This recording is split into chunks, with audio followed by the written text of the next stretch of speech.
What is going on, everyone, and welcome to another episode of the Time Killers podcast. My name is Neil Rivera, and once again, I am joined by Mr. Matthew Field. What's going on, Matt? Doing well. We have a wonderful show lined up for you guys. We're going to be talking about Borderlands 4. We're going to be talking about Hades 2. We're recording this on 1.0 release date for Hades 2, and I've been playing it. In the back half of the show, Wesley's going to join us and talk about Jump Space. This is a new indie darling on Steam. It peaked at like 20,000 players, maybe even more than that. But yeah, stick around to the back half of the show for that. But yeah, let's just jump right into it, Matthew. Borderlands 4. We have both been playing it. Why don't you tell me, I guess before we jump into it, what's your history with the Borderlands franchise? And then how much have you played with Borderlands 4 and where are you at with it overall? So I've played all of the mainline Borderlands games. I love the original. I think, it gets a lot of credit for in initiating, if not creating, like revolutionizing the, whatever you want to call it, the looter shooter franchise, and that hooked me in the initial game. I loved it. I played a bunch of the end game of it. Borderlands 2 and 3, they didn't quite grab me as much. I did play both of them, but I didn't beat either of them. And I did actually, I also played the pre-sequel, and I think I finished the pre-sequel, and then Tales of the Borderlands. So, I mean, I've played most of these. I didn't play Tiny Tina's Wonderlands, but I've at least touched on most of the games and, really, really sunk a ton of time into the very first. Yeah, for sure. And my my trajectory kind of follows yours as well. We played a lot of that first one when it came out in 2008 together with Wesley. And then I actually played a lot of 2. So like many Borderlands fans, like I hold 2 in the highest regard. Like I still consider that the peak of the series. Played a good bit of 3, didn't stick with it. Played I actually played Tiny Tina's Wonderlands and loved it, adored it. I thought that was, I think, kind of what the series at that point was missing, was just kind of like a new twist. So I think I liked that a lot more than I think the sort of critical consensus at the time was.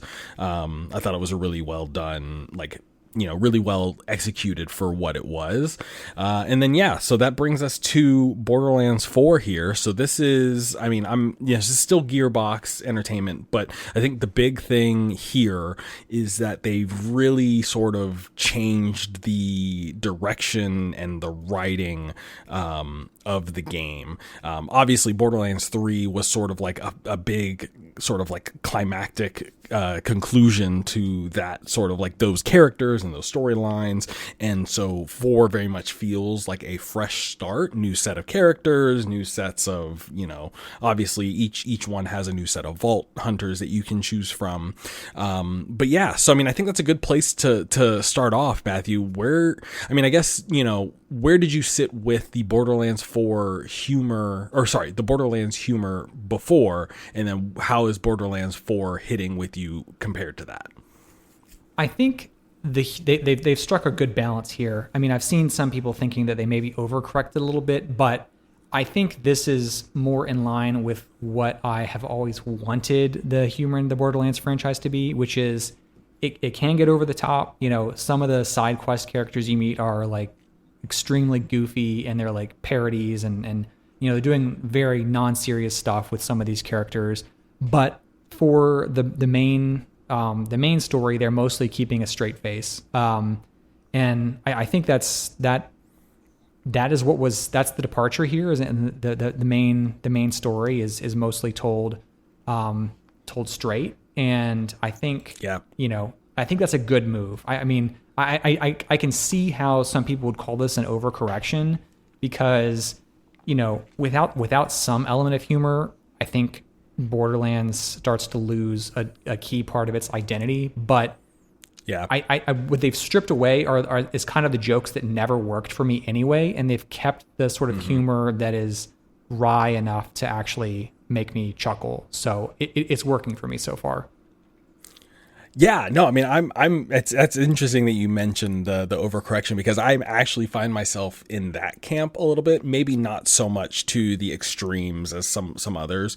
I equate the humor in this one to like an MCU movie where there's more like one-liners and, like gags. I haven't gotten too much into the side stuff, but I agree with you in that the main story is very serious. I don't know, man. Like I do feel that sense of a little bit of the lost identity here, mainly because I think that could be a good transition for us to talk about some of the more open world elements, but it almost feels like they are chasing the Destiny formula for things, which is ironic because, like you said, it Borderlands was kind of like the one that kicked off the whole looter shooter genre.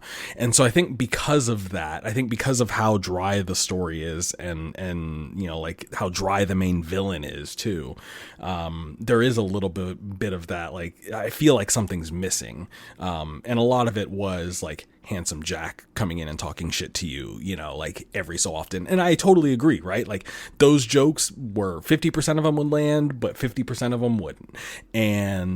But like, I think the thing that keeps me that I keep coming back to is that they're, at least up to the point where I'm at in the main story, that like the main sort of cast of characters doesn't really have the same level of like heart and personality and charm as that original cast. Like, there's no Moxie, there's no, I meant to look up the other names of the other characters, but the Catch a Ride guy and the his girlfriend, and like all of the Tannis and all the different characters, had their different quirks. And I totally agree, right? Like the humor was very hit or miss, but there's something about this cast of characters that doesn't quite live up to those yet. But I've got to see where the rest of the campaign takes me. Maybe by the end of the game, I'll be in love with them. Yeah, I think there's a couple reasons for that. One is that, like you said, 2 and 3 really built on the first. They kept a lot of the characters. I mean, this is the first game where you don't have any of the games set on Pandora. So you're losing some of the cast of characters. Either they've died off or they've just been written out or whatever. I will, minor spoilers here. A couple of the characters you just mentioned do show up in like side character capacities. So they haven't completely neglected all the legacy cast, but they are building from a more blank slate than they have in the past few. And I think I agree. I think particularly in the first area that you go to in this, we haven't talked about this, but the game is basically split up into sort of 3 or 4-ish major zones in this open world. And the one you're dumped out into first is kind of like this green, lush, area with some swamp areas in it, but it's like the cast of characters that you meet there in the main story, they're very un-Borderlands characters. I will say, yes. Like Rush in particular, I like him. Yeah. I mean, he's got a couple of humorous lines, but he's not he's a good example of like what is changed here, in that he's not an over-the-top character. He's just kind of like an average guy with a good heart who's maybe got some like, he's really into like fitness and, he's got some quirks. Yeah. But like, he's not a super memorable character. And even, no spoilers, but like finishing up that zone where his kind of main plot seems to be mostly resolved, it doesn't really hit because none of the emotional beats really work because you've met him just for a couple hours. So I think it does kind of struggle narratively to balance, character impacts. I mean, and even in the prologue, you meet this character and then it kind of plays up his, this is not a spoiler. It's like the first 30 minutes, but it plays up his death in a way that's like supposed to mean something when this guy's nothing to you. Like, you don't even know who he is, basically. So, and it goes for that move a couple times in a way that it always, so far from what I've played, has felt hollow because, there's no shared history with these characters. Why do I care if this guy's living or dying, Yeah, no, totally. And that's where I kind of fall with it as well. And like, I mean, I know like the character that I think I bring it back to the most is Claptrap, right? Like he's for better or worse, like he's the representative of the Borderlands franchise, and you either love him or you hate him. And I found myself liking Claptrap more than I hated him. And I think I think really my core issue is that, like, let me back it up a little bit. People's core issue with Claptrap is that a lot of the sequences that involved him, you're just walking around while he just spews nonsense, right? So like I could understand how that could get grating because, you're not really engaging with the game. You're just kind of standing there. You're just waiting for him to get through whatever his rigmarole is. But I feel like they didn't adjust the formula at all. Like there's still these really sort of like long drawn out sequences where you're just kind of standing there and people are talking at you. And at least like in past Borderlands games, like there were more possibilities of like something being said that's going to make you laugh, or like a funny gag, or whatever. And that just doesn't seem to be as prevalent here. Yeah, I mean, you're right. Like the formula, despite the change to the open world, you are still walking around, shooting dudes. People are talking to you either in your immediate vicinity or over a radio about either something totally unrelated to what you're doing or something that you already know you're supposed to be doing. So and again, that comes back to is the character that's not so important what they're saying, but is the character saying it in a way that is either funny or interesting enough to make you care and engage on this dialogue that you'd otherwise memorable, brush off. Even. Yeah. I don't need to be cracking up every time. Like humor in video games is really hard, and like the Borderlands humor is very much like people whose personality is Deadpool, the comic book character. Yeah. Like it's just one of those where it's like, oh yeah, like I'm just over the top and zany for the sake of being zany. But yeah, like it just seems like even beyond that, like there isn't as much heart. Like that's where I keep coming back to. I will say, I mean, like we're being mostly negative here about the characters and stuff. I think if you go into the side missions, which I've done a good bit of at this point, it does shine through. Like you get the Borderlands feel from these side characters. I just one I did last night was this guy had crash landed on the planet in a mining vessel, and he was the sole survivor of his ship. And, he landed right on top of like a bandit cavern or whatever. And this guy's like, this is supposed to be his last job before he quits the delivery business to become, some kind of male model. And he's like, completely vain and not wanting to get his hands dirty as you're rescuing from this like slime pit of a cave. Oh, yeah. So like it's just like the zany stuff like that. It's still there. It's just not in the main story. And segue. I think it based on the leveling of how the progression works, you can't make it through the game without doing at least some of the side stuff to stay leveled up to the requirements of what the main campaign missions want you to be at. Yeah. So let's jump into, the I guess more mechanical stuff, right? Like I want to start with the open world because that's the big sort of like change here, because previous Borderlands games were more sectioned off. They were bigger areas for sure. Like you had vehicles, you could move around, but this one definitely is a larger map. So how do you feel about the open world stuff so far? Like how are they, is there anything that they're doing well, in your mind? So when I think back to the original Borderlands, which for the record is if it wasn't clear already, is my favorite in the series and is a big game for me historically. When I think back to that game, I think about how badly I wanted it to be open world and more MMO like. You had the RPG elements, the weaponization elements of that could fit into an MMO, but the one thing you didn't have was the open world, and I really wanted that. I really wanted to see what they could do with that. And 15 years later, we're finally here with an open world Borderlands game, and I think the open world element unfortunately disappoints me a little bit. I agree with that. And it's especially prevalent. Like it's most obvious to me because the sections and when I go, wow, I'm having a great time right now, are not the open world segments. They're the ones where like I talked about, where I'm linearly going through this cave on the side quest, or doing an intense main quest mission that is taking me through a guided area with scripted enemy encounters, and I'm not interacting with the open world. And I mean, what about the open world has you feeling that way? Or is it the movement? Is the what is it specifically? Yeah, I mean, if I'm gonna say one thing, the biggest thing for me is the traversal. Like the world is not fun to move around in, because it feels like it's trying to block your movement in every way.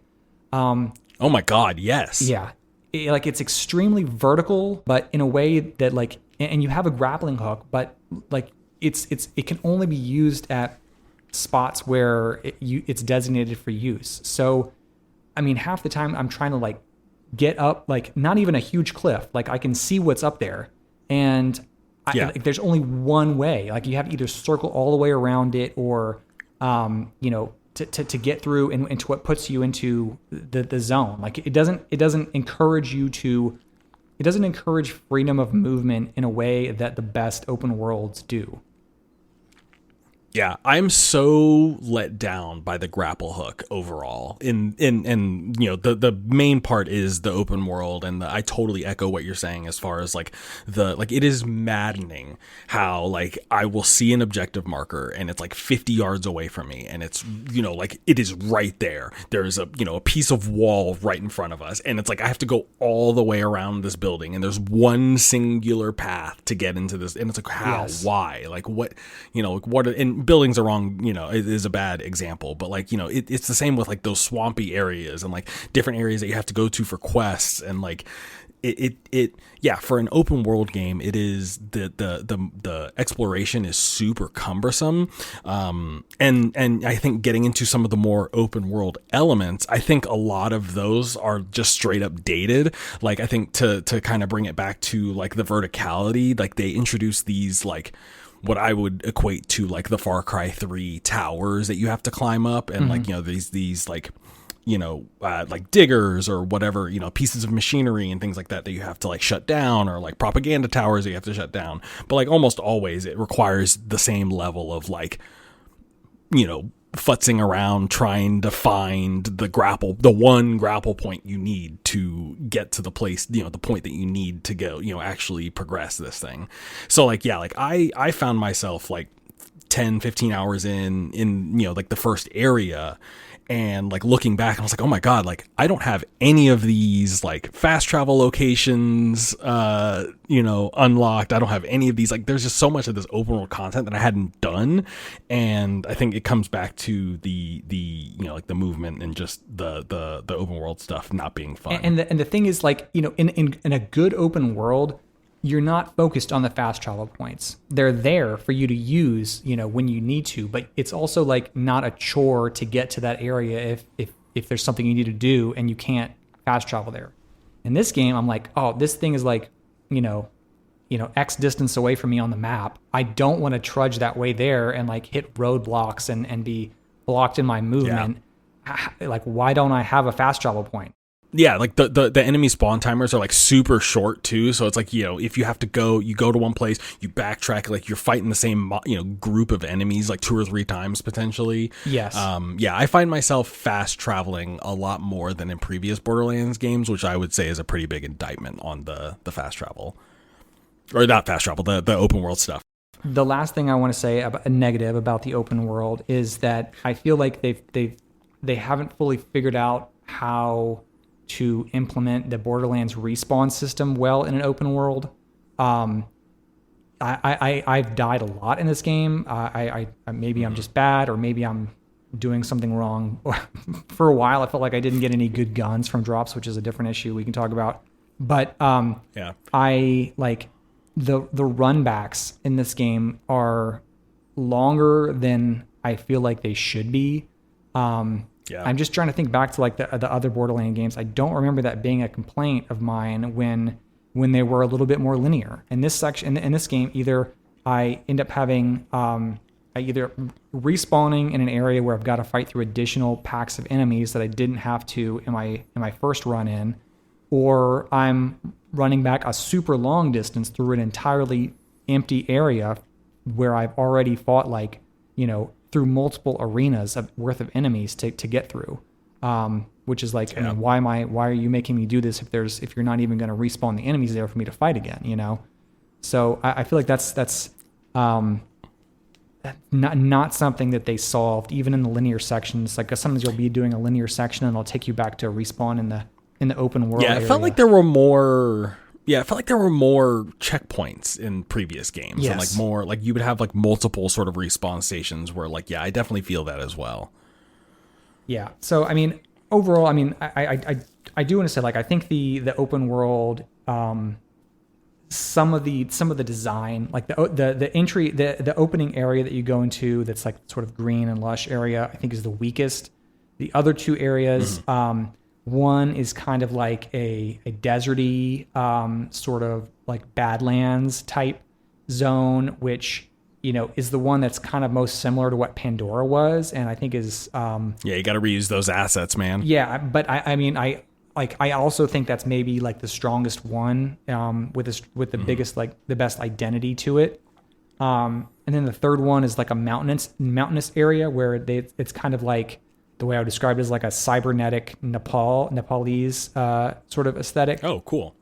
Which is cool. I like, you know, it's got like holograms of like flowers, and you know, you get some of the like colors that you'd see in Nepal, like in a like what you'd associate with like Mount Everest or something like that. So yeah. It's cool. I like the diversity there and everything, but yeah, I think mechanically the open world has unfortunately let me down a little bit.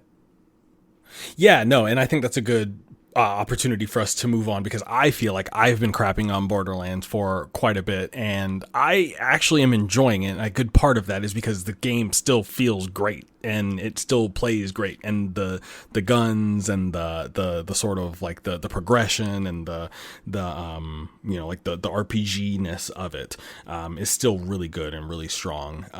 You know, one of the big changes here, or I guess before we get into sort of the changes, Matthew, who are you playing as? Which Vault Hunter are you using? I am playing as the Gravatar, Harlow. Nice. And she's awesome. Yeah, I know the Siren is like the most popular pick. I've actually don't think I've ever played a Siren class character except for maybe when I was like rolling an alt in the original game. But yeah, I like Harlow a lot. I used to be a Siren sicko, and I made it a point not to play Harlow in this one. So I'm playing as Rafa, which I forget what his class is specifically, but he's like a cybernetically enhanced, you know, like sort of he has different like DPS like mechanisms, where whether it's like blades that are attached to his arms, or like he's got like rockets that he can shoot out. So he's kind of like the all-purpose damage guy, and I'm having a good time playing as him. Well, I was gonna say Harlow is not the Siren. I think Vex is the Siren. So Harlow is what is the Gravatar. So she's right. Kind of like a sciencey sort of character that involves like lots of, I don't know, all of her abilities seem to have like AoE damage emphasis. So, got it. But yeah, I mean, I agree. I think like all of the stuff that I've always liked about Borderlands, which is the class diversity, the way you can spec into different specializations for each class, and like the variety of weapons that they give you is as good as it's ever been. You know, I still really like all that stuff. How do you feel? And I know you don't have as much like historical sort of like background or reference for this, but like, how do you feel about the sort of streamlined action abilities? So if you remember like previous Borderlands games, you would have like multiple abilities that you could cycle through and have different cooldowns. And it was very much like an MMO in that sense. Whereas this one, they are really like steering you towards locking in one and then leveling it and progressing it. So it's like, to go back to the Destiny comparison, it feels very much like to you picking your subclass in your Destiny character. So how do you feel about that? Do you think it's done well? Do you wish that there was more, did you wish that there was more expansion with the skills, or do you feel like it's fine as is? I'm level 23 or something right now. And that has been one point of like one sore point for me, is that like you can spec into like there's 3 different skill trees essentially, which give you like which fundamentally changes like your active class ability into something different. Yeah. One of them, I haven't looked at everything for all the classes, but I think one is generally like a co-op emphasis move, and then the other 2 are both like solo or damage dealing. Yeah. So I like playing, somebody who's playing mostly solo here, so far at least. I haven't felt like, like one tree I've just like not even considered. And I've mostly decided which one I like more. But like to your point, as you're progressing through the skill tree, I don't feel like the ability has actually changed or improved that much based on the points that I've put into the tree itself, right? Like it's still doing the same thing as it did when I had 1 point in there. So the numbers are going higher. It's like basically the ability that I'm using is like it fires like a massive like black hole forward, and it sucks enemies in and then irradiates them, which is cool. But it's always kind of done that, and it's just like mostly improving the damage that it does, and how much they are irradiated and stuff.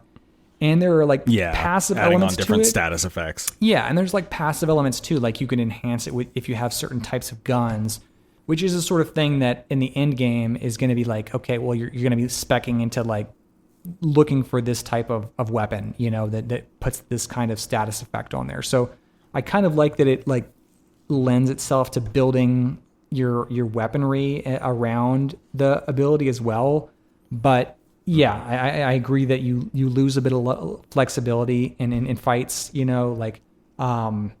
so yeah, I'm a little bit on the fence, but I think they've improved some other things. Like I think grenades are better now than they were previously. So that kind of makes up for it. There's more variety too. Like I'm using like a straight up like corrosion rocket launcher. It's like some sort of like charge beam. Yes. And so it's like not even a grenade. And so I'm like, okay, yeah, like there's definitely more variety there. But yeah, I kind of feel the same way as you, where like I wish I had more skills to be using and like feel like I was becoming more powerful. And like that's the thing, Borderlands has always had that with its progression, where it's like, oh, like now with this one skill point, like you're going from a +1% chance to a +2% chance, you know what I mean? Yeah. Like it's very incremental, and I think when you limit it like to just one skill, it becomes harder, or I think it becomes more important to sort of like make that skill feel more powerful as you level it up, because like there's no real mechanism to switch. Like you're not really switching through these on the fly. Like you essentially have to go in and like respec if you want to spec into another kit, so it's not like you're hot swapping or you have different loadouts that you can use. So that's definitely a little bit of a downer. And so what is Rafa's ability that you've been using? What does it do?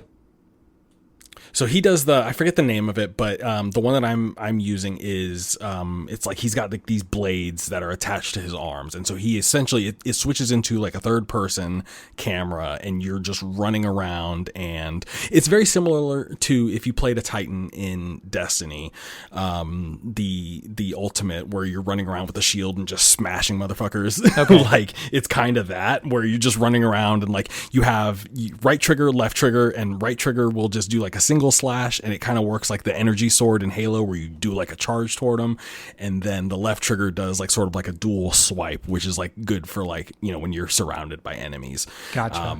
It feels awesome. It's great. And like like I have a blast with it, and like the cooldown is just short enough to where like you're popping it constantly, and you know, like that in and of itself, like I feel like the progression of that tree, like I'm having a good time like picking out, like, you know, I've, you know, unlocked the ability where each hit, you know, recharges my health, because obviously if I'm melee, I'm getting a bunch of, you know, taking a bunch of damage. So like health and regen was a big point of emphasis for me, you know, adding on corrosion effects and things like that. So I think the flexibility within each of the skills is really cool, and like how you can sort of mold them how you see fit. I just wish that there was more opportunity to explore without having to just reset. Yeah, I mean, the other thing here is like I want to try out the other classes too, but you know, this is a long game, and you know, and this is exactly why I never finished Borderlands 2, was because I started the game with each class, and I made it about halfway through the game with each class. Like I cumulatively probably played enough time to beat that game twice, but I didn't finish it at all because I was just playing the different classes, and I had a good time with it. But it's and this is not a complaint about Borderlands 4 specifically. This is just in games where you're locked into a class at the start and the game is long, you are inherently limiting, you know, your experimentation there, which is you know, it is what it is. But I do wish that I could play more classes. Yeah, that definitely seems to be the point of like experimentation, is like, oh, just roll a new character, and like, no, like I don't have time for that. Yeah. But yeah, no, I mean, I think that's, you know, like I feel good about it. Like I'm definitely gonna play through it. Like I'll probably roll credits on it, but yeah, I don't think this is gonna be a game that I'm like, you know, heavy doing the end game for, like we were in Borderlands 1, and like to a certain extent that I did for Borderlands 2. But, you know, I think for what it is, it's a good time. You know, and I think ultimately the way, you know, I keep coming back to like, this is a good foundation for what Borderlands 5 could be. And like, I would like to see this team take another crack in this format and just see how they can build upon this and like improve on some of these, like, cause like overall, like, a lot of these complaints that I have are very minor, right? Like the core of the game here is still really good. So I think there's potential here to sort of expand and improve on things like the open world, you know, exploration and some of the pain points that we're feeling there, and then also like expand on the skills too. So yeah, no, I think this is a good first crack. I would be remiss if we didn't at least talk about PC performance, because we're both playing this on PC. For those of you who are not aware, Gearbox CEO Randy Pitchford has made quite a few headlines today, essentially telling players who are upset about the performance on PC to essentially just refund it, and you know, like it's in true Randy Pitchford fashion. He's been quite the character about it. So Matthew, how's your experience been so far on PC? So it's interesting that you bring that up, because I wanted to talk about this. So this is the first game that I have mostly been playing via GeForce Now. Ooh. I have I've actually been, so the newer Samsung TVs have an app, an NVIDIA GeForce Now app that you can install on them and just stream games to the TV. You know, you sync your controller up to the TV directly, and Yep. you know, you can play it that way. So I've been able to basically have the PC version of this. I've played some of it on my PC, but I can also, you know, go to my couch and pick it up on GeForce Now on the TV. And and also GeForce Now has recently on their top tier subscription, they have just rolled out to where a lot of games are now running on what is the equivalent of like a 5080 graphics card. Whew. Whew. So yeah, I've been playing like that, and it's been fantastic. It is crazy how good the GeForce Now technology is when you've got, I mean, I should caveat this. I have a very strong internet connection here. I'm playing on a wired connection on the TV. But yeah, I mean, it looks incredible running at 4K. on like, I think like very high settings, not maxed out, but mostly, on most of the settings are running at their highest.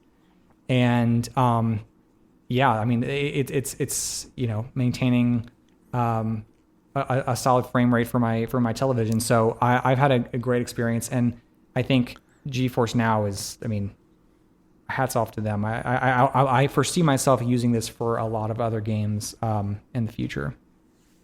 Yeah, no, and I mean the fact that you can link your Steam account, like that's a huge selling point. Like it's cool to hear about your experience. I feel weird like dropping this take because like I didn't get into the game like right at launch. So there's a chance that, they could have patched some stuff and fixed some stuff. But like, I personally think the performance complaints on this are like way overblown. And granted, I don't want to take away from anyone's experience, but I'm playing on a PC, that I've got a 4070 Ti. I'm running, it's 1440p, so I'm hitting 1440p at 60 frames per second, max-ish settings. And yeah, I mean, like it runs great. It looks great. Like I hopped into it having seen the whole scuttlebutt with Randy and all of that stuff, and like I just didn't see it. I just didn't get it. And so like unfortunately, I am saddened to tell you guys that I'm taking Randy Pitchford's side and saying that like, yeah, if you guys want to just go play Call of Duty, like just go play Valorant, you know what I mean? Like if those are the games that you want, where like, you want to play it at like 120 frames a second so you can like make sure you headshot everyone, like this is just not the game for you. It's just, this is a casual, I mean, like if it had couch co-op, it would just be like a casual couch co-op game.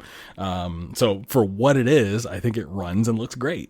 Yeah. And I think, I mean, I also want to say like, I've seen this running at low settings, and because of the art style that Borderlands uses, I mean, I think it still looks pretty good when you're running at low settings. If you really want to max out the frames at the cost of your graphical performance, or the visual quality, I should say. Like, I think it's fine. Like, I think it's good. I mean, I don't know how the console performance is, but I imagine it's pretty similar to just running it as a toned down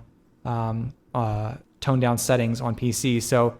Yeah, I mean, I don't know if this is a situation where people just had mismatched expectations of what this would be, but yeah. I will say I played Wonderlands, Tiny Tina's Wonderlands on the Steam Deck, and I am a little bit disappointed that Borderlands 4 does not run very well on Steam Deck. And once again, like. PC is a huge scale these days, right? So like, I, am not that upset because like it is a good looking game. It runs well, like all of these things. And like, I know the Steam Deck is just a less powerful machine, but coming from Wonderlands and having played so much of that, and then hearing about your experience playing it via the cloud, like I wish I had that option, because I have been glued to my PC playing it, which hasn't allowed me to put as much time into it as I would have wanted.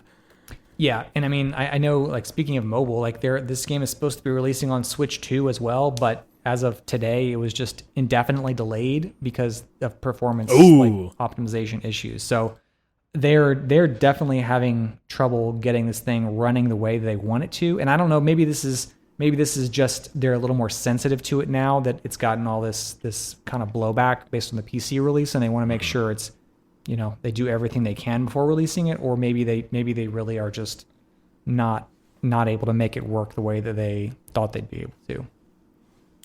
Yeah, I feel for the team, especially when you do have like, all jokes aside about Randy Pitchford, I feel for the team, because it's got to be like annoying having a boss that's just won't keep his foot out of his own mouth in that regard.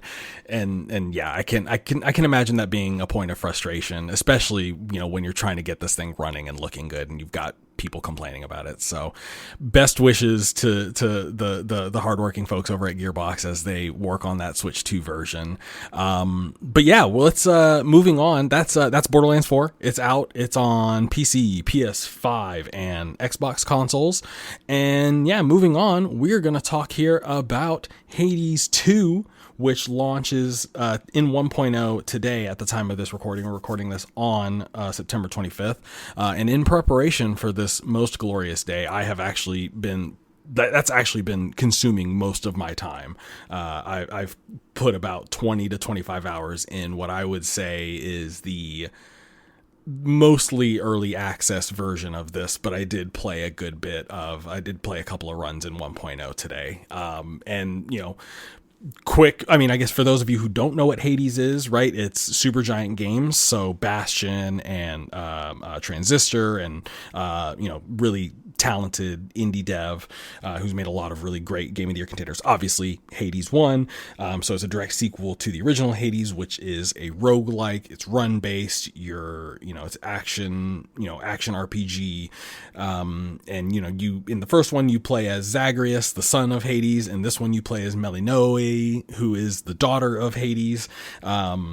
And yeah, I mean, I won't beat around the bush here because the reviews for this have dropped, and now that it's out in 1.0, and like, this is better than Hades 1 in every conceivable way. Like, every single, like, I was like scratching, like just scouring for any sort of like complaint that I had about it, and honestly, I can't find one. Like, it's in my opinion, it is the quintessential, the best, in my opinion, like the closest to a perfect roguelike that I've ever played. Yeah, and so I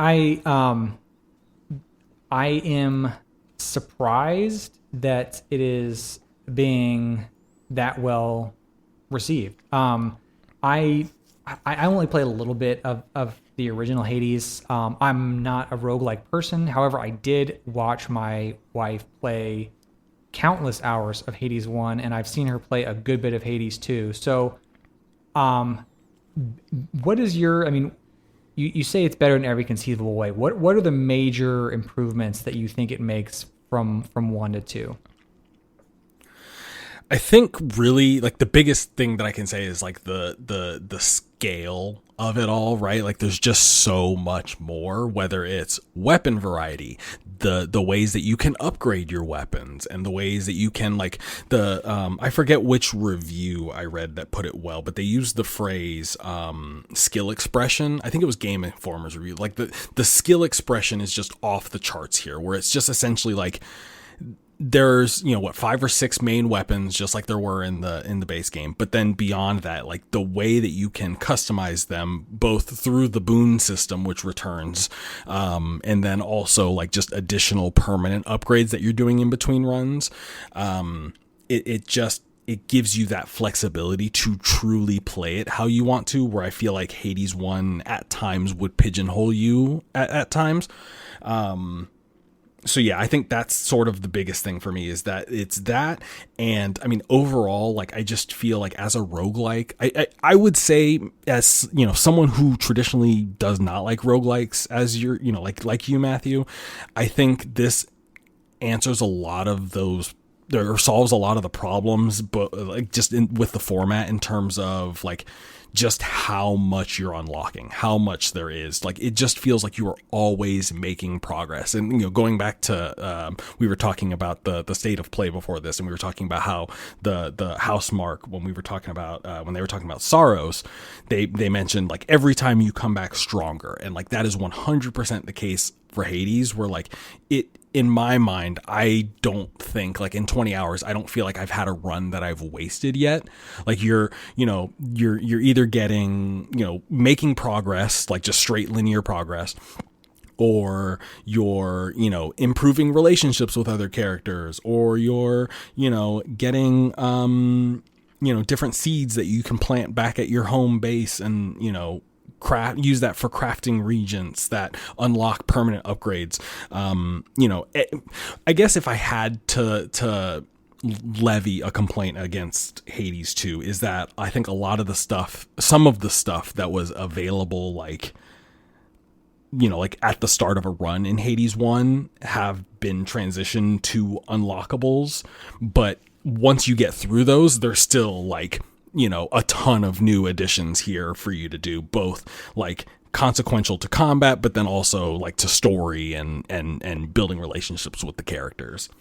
So yeah, I mean, let's talk about the character stuff, because I know the way that you progress relationships with characters was one of the kind of revolutionary aspects of the original Hades, and kind of what made people, develop such a bond with it, was because of the way that you interacted with the cast of characters, and your relationship with them evolved over the runtime of the game. Are you feeling? I guess, how did you feel that way about the first game? Like, did you have that same sort of emotional response to the characters in Hades 1? And how do you feel that the cast of characters, as well as like the size of the cast of 2 compares to Hades 1? Yeah, no, I mean, I think that's one area that I think that they have improved a lot, at least in my opinion, because I think one of my main complaints with Hades 1 was that a lot of the items that you needed, like the nectar and some of the items that you needed to, like give as gifts to, improve your relationship with the characters, a lot of those were tied to the RNG of a run, right? And with this one, there's an unlockable shop that you can have in your home base, and every time you come back from a run, you can buy one of each of those, the items that sort of progress. So like that, it's another example of like, you're always making progress. Like I've invested so much more time and energy into getting to know the cast of characters, and as a result, I think I adore this cast of characters. Another big part of it is my wife, like so many other people this year, went through a heavy addiction to Epic the Musical. For those of you who don't know, Epic the Musical is a musical that retells the story of the Odyssey. It's fantastic stuff, really good stuff. If you're into Greek mythology and musicals, I would highly recommend it.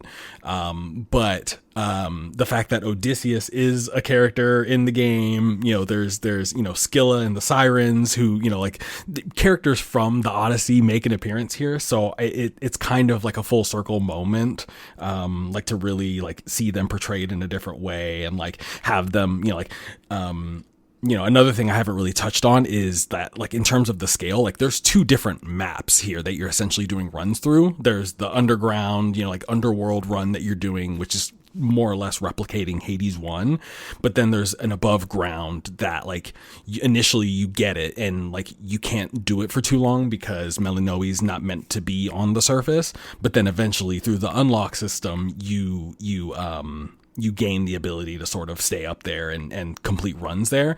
And one of the bosses that you fight there is Polyphemus, the Cyclops that Odysseus and his crew run into on the Odyssey. And so like you'll go back and there's all these sort of like, Melinoe will talk about like, oh yeah, like I fought Polyphemus, and like Odysseus will talk about like, his experience with him, and like going back to the musical, like it's just cool to hear, like all of that stuff sort of brought together. So I feel very, very strongly, feel very, very like positively about this cast of characters. I know a lot of people loved Hades 1, but like I think I'm experiencing what those people experienced with Hades 2. Nice. So, and you mentioned like going back to what you said about like how this is less of. I mean, would you call this less of a roguelike? I mean, you said like you're not encountering many runs where you're not seeing something new. I mean, obviously you're still making runs, but do you think that they've toned down like Hades, I don't even think was an especially difficult roguelike. I mean, because you gained so many upgrades. Like if you were playing at all, you were going to beat that game eventually. How does the tuning feel? I mean, does it feel about the same to where like you're going to spend the same number of runs trying to beat this game, or does it feel like it's designed for you to finish runs like earlier? Yeah, I was surprised at how quickly I beat Kronos, the sort of like the Hades in this situation. Because I mean, like it definitely feels like, I would say like the one of the criticisms that I read that I wouldn't quite, I'd say that I agree with 100%, is that like the early game can be a little bit tough. While you're still like getting those, unlocking stuff that was available in previous games, so on and so forth. So I mean, yeah, I think ultimately, like, it's still a roguelike, right? Like, you're still going through the same biomes, you're still fighting the same bosses.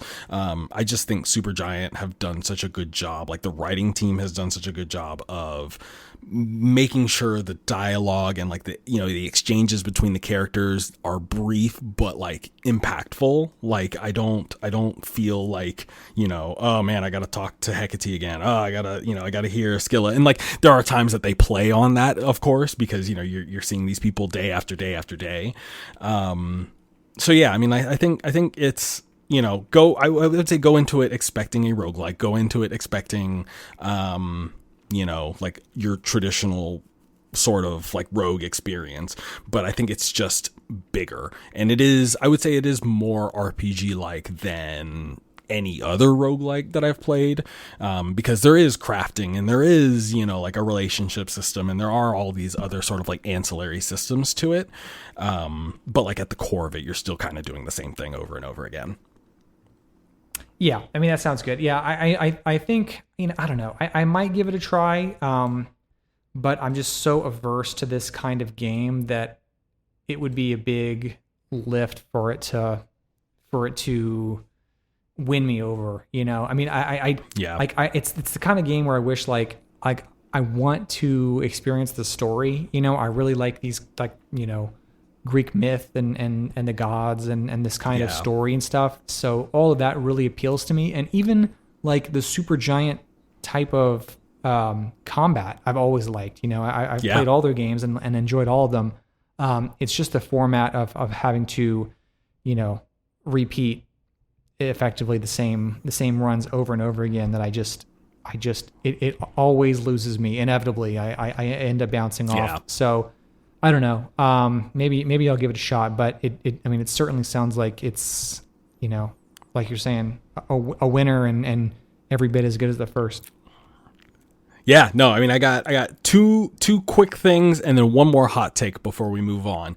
The art and the music, absolutely, they popped off. Darren Korb absolutely has to win best music, best score, and it's going to be tough because Expedition 33 is out there. Right. But the music in Hades 2 is that good. Like, some of the dopest and just sickest bass lines I've ever heard in a video game, bar none, straight up.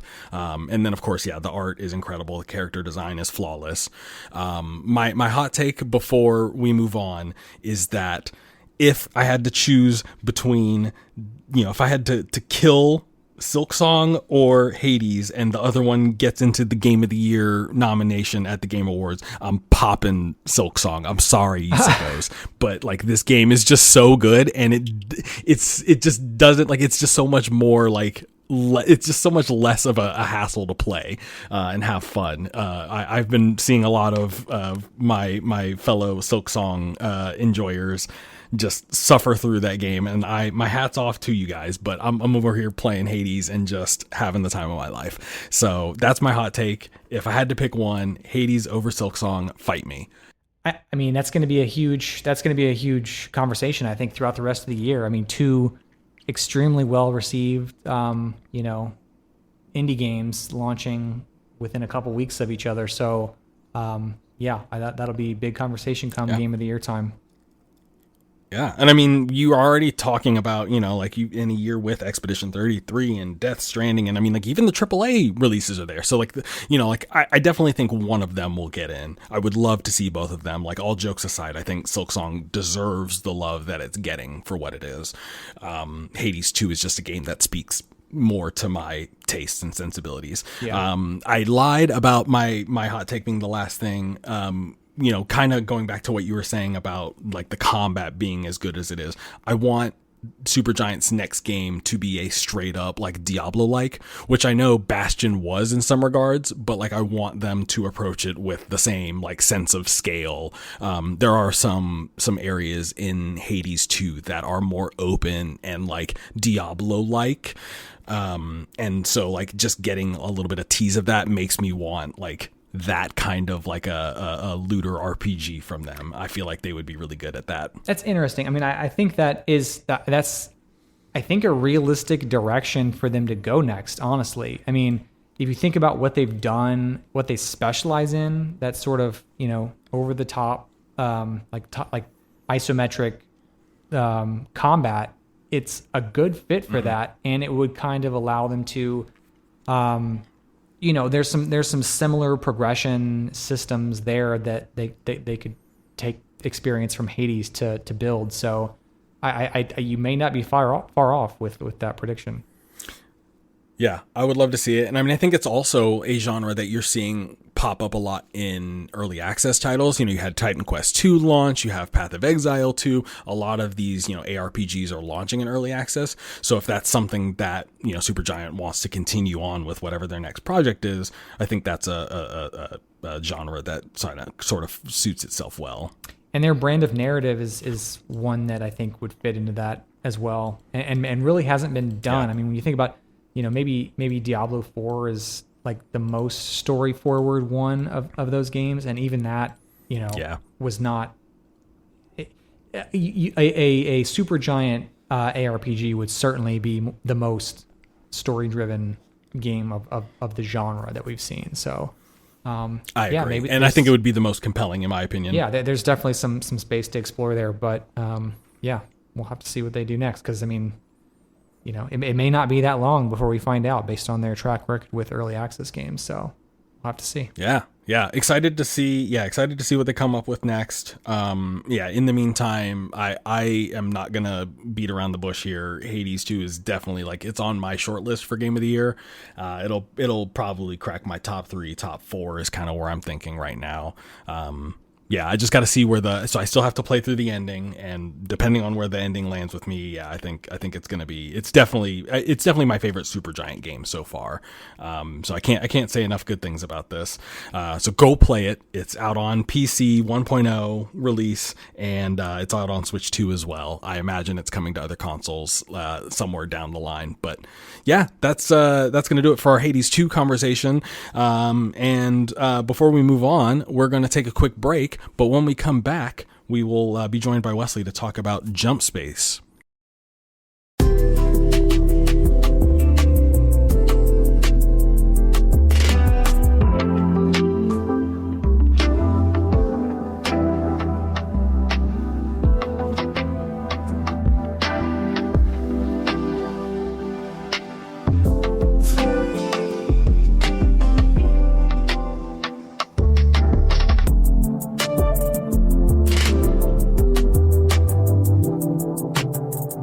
Hey everyone, it's me, Neil, from the past. We're here to talk to you about Jump Space, and we're being joined by the one, the only Mr. Wesley Rivera. What's going on, Wes? Thanks for joining us. Hey, how's it going? I'm smoking grass and kicking ass in outer space. Yeah, so we're talking about Jump Space, which is, for those of you who don't know, this is kind of the latest indie darling to hit Steam. It's been a crazy year in terms of just these co-op multiplayer games dropping on Steam, and this seems to be the latest in a long line of successful games that have released this year. So yeah, Jump Space, it released about a week ago at the time of this recording. For those of you who are not aware of what it is, Jump Space is a mission-based co-op first-person shooter. It's up to 1 to 4 players. Essentially, think Sea of Thieves meets No Man's Sky is kind of what I've kind of read and seen, and I would agree with that based on my time playing with it. Wesley, I would wager a guess and say that you have played this the most out of the three of us, right? I am staring at my playtime of 6.7 hours. Yeah. So that's pretty respectable. Matthew, where are you at? I'm looks like I'm about where you are. I'm about a little under 2 hours. Yeah, and so I've kind of kicked the tires on a little bit. So very early on, this is an early access. So definitely some room for growth here, and them to sort of add on stuff. Definitely not a finished product by any means, but the three of us are basically like addicted to any of these kind of games, whether it's Left 4 Dead or and any sort of co-op game. So this is one that we absolutely had to kick the tires on and talk about. So Wes, I'm going to start with you since this is kind of right up your alley. Where are you at right now with Jump Space? What do you like? What do you not like? And yeah, go from there. Honestly, since I picked it up, launched, ran the tutorial, I've been having a interstellar blast. Like you said, this is Sea of Thieves meets No Man's Sky in all the right ways. It's fun. It's it's geared towards you and your buddies. You go on these secular runs, and you do things from raiding ships to unlocking like these types of like vaults. You're always like gathering supplies. You're part of like this group of like survivors. Robots have destroyed most of civilization, and you're like the last little bastion holding on. And so you have this never-ending system of missions that seem to just get more fun the more that you play them. And just honestly, It's been super fun. Yeah, no. So I mean, we do obviously the comparison of Sea of Thieves and No Man's Sky, but there's also a little bit of Helldivers in the DNA here, right? Because the kind of like main setup is obviously you have like the ship as your hub, and then that's where you launch from these missions. There's a mission table, there's a galaxy map. Like it's kind of set up very, very similarly, where you're going and like selecting these missions, and you're going to different sections of the galaxy. Yeah, I mean, I haven't played as much as you, but I definitely see the potential here for something, a game that definitely is, one that's going to be one that we come back to. So one of the cool things... They kind of tweak it. Oh, sorry. No, go for it. Yeah, I was going to say, I love the fact that you mentioned the social hub, because as I'm progressing through, there's a bit of like a story, a quest line. I can already tell that they are adding things into this social hub network only because I'm progressing in a certain way through the story. Like I have access to what looks like a shop in the near future, and just various other things that I'll let you, the listener, get into. Well, so I mean, elaborate on that a little bit more. So, like, is the shop like, are these like things that are like they're teasing future updates, or are these things that like you're unlocking that are like available as the game is currently? So it looks like they will be unlocked. They will be releasing them in future updates. But so there's like a couple of quest lines that you knock out, and it's very clear, like, oh, hey, once you do this, I'll be able to open up my own shop. And so, oh, okay, cool. And so what it looks like is, as you play the game, you jump from, space to space, and you gather materials and supplies and things like that, and you try to make it to the end.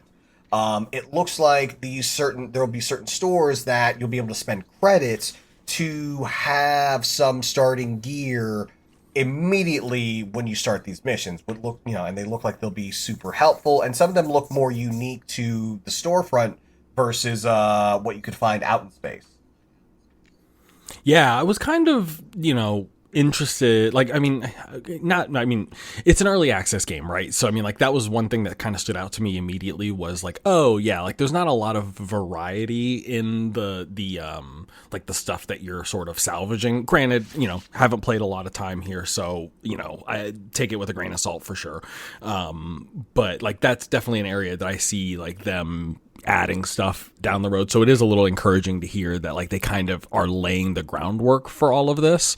But yeah, no, I mean, I to kind of echo what you kind of said at the top here, I think the like overall, like I think the way that the sort of like the systems are sort of like combining with each other. Like I think everything here is like really competent, right? Like the shooting is really good.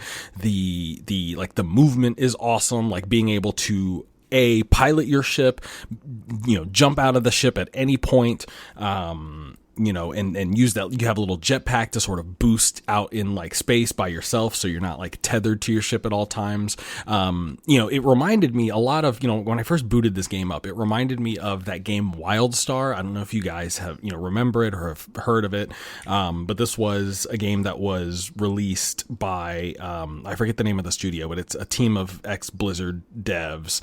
And the whole, it was very, very similar setup here. It was very Guardians of the Galaxy style. But it's, instead of it being a purely cooperative experience, it was PvEVP, it's like teams of 4 competing against each other, and kind of doing similar things, right? Salvaging and going out into space and like getting into space fights. So like this reminds me a lot of the way that game, sort of like the promises that game held, but in my mind, it was held back by the emphasis on like the competitive multiplayer.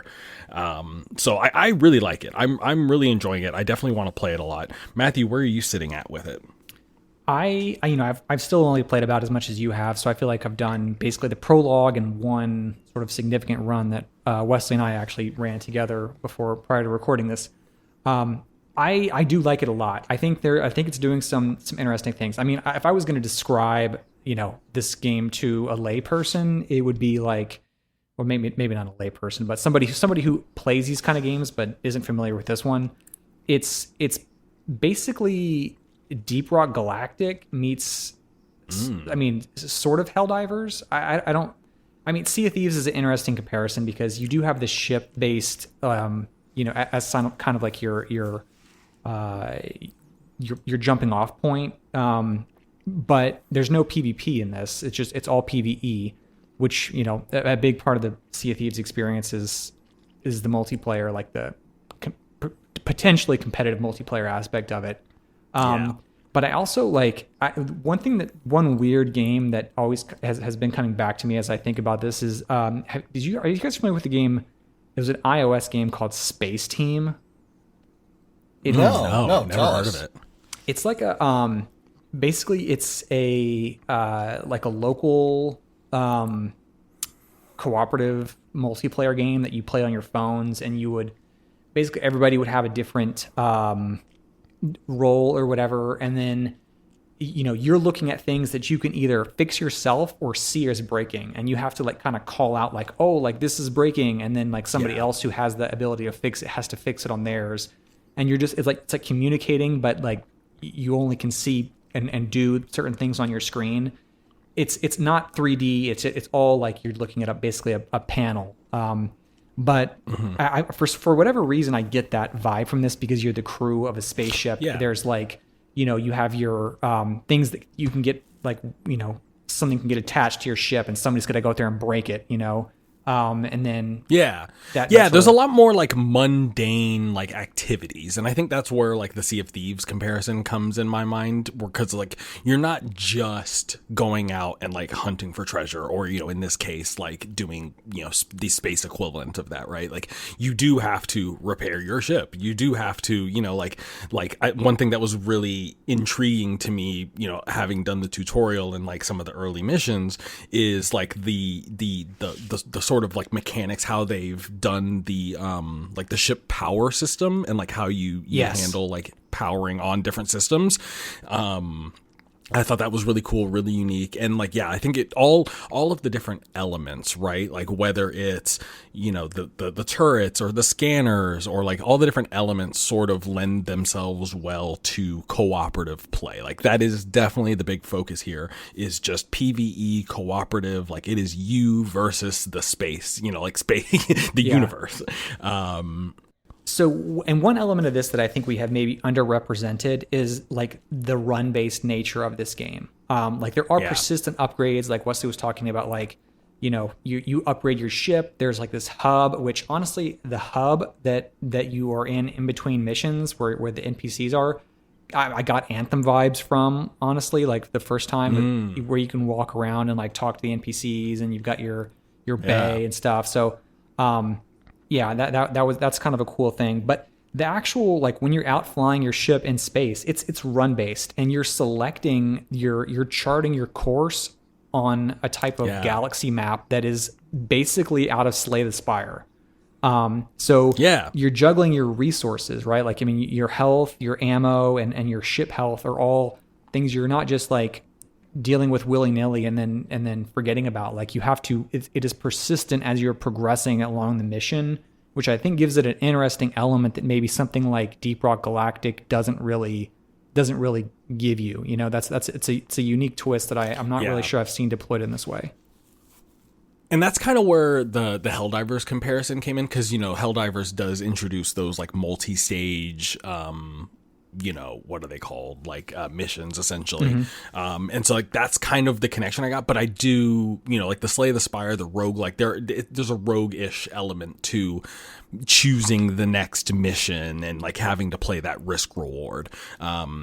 Wesley, what out of, you know, since you've kind of played the most out of all of us, what so far is your favorite sort of activity or mission type that you've done so far? And how are you finding the difficulty overall? Because, you know, there's similar to Helldivers, there's a difficulty like tier system. So yeah, where are you at with all of that? So, right now, my favorite things to do are, you know, you have like, which we just did, Matthew, cargo ship raids, where you have this kind of hulking behemoth ship and you kind of have to dogfight working cooperatively with your teammate to both take out, like, disable the ship and simultaneously defend your ship from kind of like the ads, if you will. But something we haven't talked about with this, while they emphasize heavily on the cooperative nature of this game, they are also pushing the hell out of just playing it by yourself. You have a companion on your ship. He's called Buddy. And so what Buddy can do is anything that, when you're flying your ship, anything you're not doing, Buddy has. He's got it taken care of. For example, when you shoot down enemy ships, there's a chance that you'll get like a blue cloud of materia. Materia is the substance that kind of lets you print anything and everything you need to progress through these missions. So as a Final Fantasy VII fan, that made me so happy. Sorry. No, absolutely. That was the first thing I thought of. I'm like, oh, materia. But so you have them on like these collectors on the outside of your ship, and so you have to go out, collect them, run them through the recycling unit in order to have access to it, and so like 3D print like weapons and health and all sorts of stuff. When you're playing by yourself, you take down enemy ships, you collect materia. 2 seconds after you do it, Buddy will let you know, hey, I got those. You're shooting with your turrets, your secondary turrets on your combat station. Buddy's manning those, and he is auto targeting, and he's awesome. Shooting. You know, and he's letting you know too. Hey, took a guy down for you. You run out of ammunition on your ship, he's got you. Buddy will even follow you outside of the ship to the point where if you're collecting salvage and scraps, there's a button that you press where it's just Buddy automatically delivers that to the ship. This is the first game that pushes cooperative, but it's also telling you, hey, we really want you to play this game so bad that if you have no one else to play with, we will make it so easy for you that you just focus on having fun. We have a system that'll let you, we'll take care of the rest.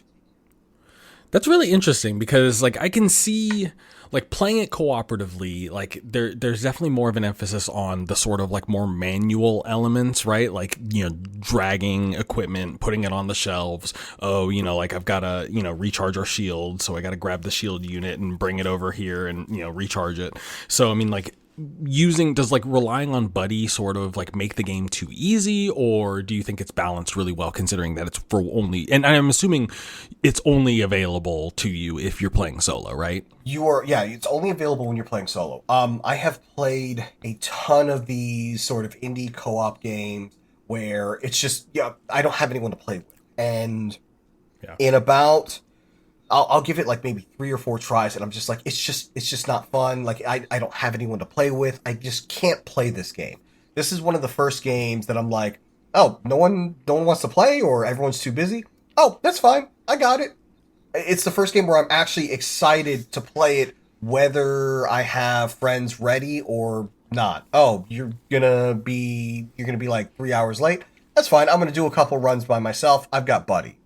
Like, it feels that fun. It does. I would say he does make it overly easy for you, but with the difficulty scale, you can easily balance that out. If you really want a challenge, you can do it with Buddy at your side. Yeah, well, that's cool. I mean, I as someone who typically shies away from these games, and I mean, like, I have sort of, I've tried to play it cooperatively as much as I can and avoid playing solo, but I did dabble and play it a little bit by myself, and it is, yeah, I mean, like, I had a good enough time. And yeah, this is definitely like, it feels like it's streamlining a lot of the things that No Man's Sky does really well, but like you kind of have to wade through the like survival crafting sim stuff as well. Whereas like this doesn't seem as bogged down by that. It kind of just gets you straight into the action of like, managing the ship and like doing whatever objective it is, whether it's, violence or crafting or whatever it may be. And like I said earlier, like it seems to do all of those well. Like there's definitely room for growth. Like I think the shooting could be a little bit better, improved. But for an early access game, I didn't give a shout out here to the developer. It is Keepsake Games. So it's their first game, debut indie title, like, and so far, like everything like looks good, runs well, handles well. So I gotta tip my cap off to them for an early access release that's actually in really good shape here. Matthew, I know you've only played a couple hours, but in your mind, like if regardless of like what ends up happening, like how do you see this game evolving? Like how do you kind of wish this game improves and evolves as the early access period goes on? And like, what do you eventually want this to look like in a 1.0? Yeah. The last element here that we haven't really talked about that I want to bring up is the narrative. Which is a weird thing to talk about in a game like this, because it's usually the narrative is usually not the point, and it's just like gets out of your way so you can get to the action. Yeah. It feels like this is putting a bit more emphasis on world building and story than most games of this type. And if you look at the roadmap, that they've released like a early access roadmap to basically for the next 9 months roughly, or sometime into next year, they call out in each of these you get new weapons, new missions, new sectors, that kind of all the stuff you would expect for it to expand. But they also call out like story expansions, and they're naming these like chapters, and it hints at like there being more narrative plot points for you to explore. So I don't know how that's going to play out. I will say that from like the 30-minute prologue that they do, where they kind of just lay out the state of the world and how the technology works that you're interacting with, I found that to be more interesting than I was expecting to. I don't know. I agree. If Wesley, if you're a little bit further in, I mean, is the narrative something, especially as you're playing solo with Buddy? I feel like that's more of a what you would go to if you were going for the narrative. Wesley, do you see this narrative as interesting, or are you at all interested in seeing how it progresses, or is that kind of just taking a back seat to the gameplay itself? Oh no, 100%. I'm one of the last surviving Atirans. I am making my way through the system. I'm trying to find spoiler alert for people who haven't played the first 30 minutes of this game, but like there is this thing of like there is a resistance that you're kind of looking for and everything, and like it's very clear that like I'm slowly getting invested in this.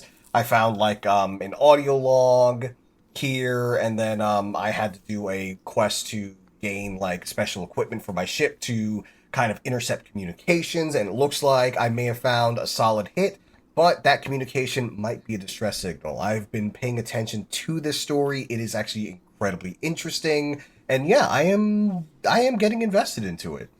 I think that if you ask what I want from this, as a finished product, I think I want a good progression to the leveling systems along with the narrative, and then obviously, once you wrap up the narrative, I want the full suite of repeatable missions and progression systems and stuff like that. Yeah, no, definitely. And I mean, yeah, to kind of, to echo what you were saying, Wes, like I am surprisingly like invested in, at least the world that they're building here. I think what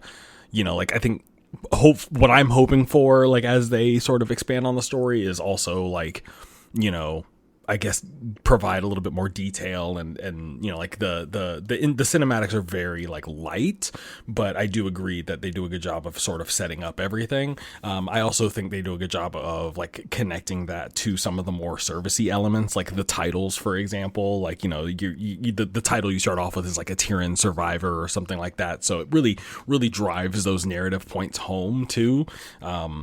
So yeah, no, definitely this, like, like I said, this is definitely going to be one that I continually poke back into. And I think it's one that we're going to have a lot of fun with, as it goes towards 1.0. For sure. But yeah, guys, that is Jump Space. It is out on Steam right now. It's only $20, so go out, buy it, play it with your friends, play it with us. We'll add us on Steam. I'll find a way to get our Steam handles in here, so we can play some co-op with you guys if you want to, or play with yourself. Yeah, we want to watch you. We want to watch you play with yourself. Play with yourself right now. Do it. We're always a fan of watching people play with themselves, right, Matthew? Of course. Well, that's going to do it for our show tonight, guys. Why not leave you with that? Thank you guys so much for listening to us tonight. If you haven't already, please subscribe to us on whatever podcast service that you use. Leave us a review. Give us 5 stars. That one-liner from Wesley deserves a 5-star review. I'm just going to tell you that right now. Mm-hmm. Don't forget that you can listen to past episodes and follow us on other social platforms at timekillerspod.com. And yeah, thank you guys. Wesley, Matthew, anything to say to the good people before we leave? Play with your friends, play with your buddies, or play with Buddy. There you go. Can't beat that. Or yourself. Have a good night, everybody.